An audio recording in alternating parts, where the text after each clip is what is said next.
Et ça m'a énormément aidé, développer mon imaginaire, avoir un regard sur les autres, dans cet endroit même où on se dit que personne ne se regarde, personne ne se côtoie.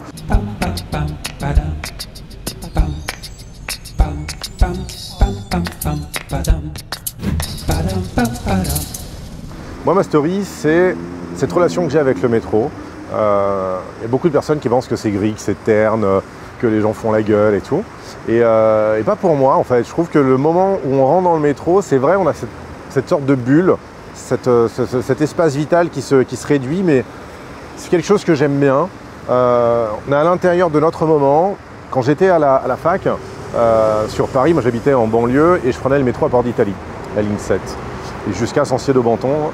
Et je passais beaucoup de temps à lire des livres pour les études et puis plein d'autres livres.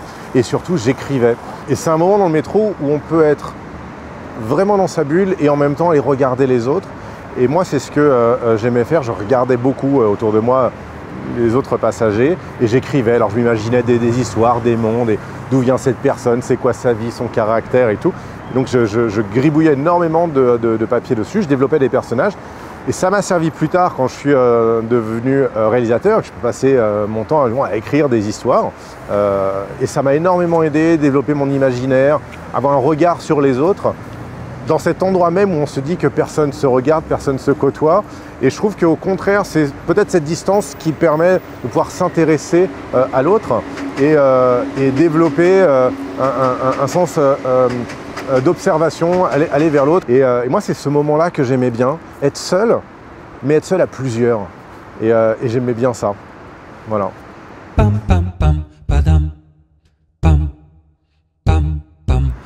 Le métro en chanson.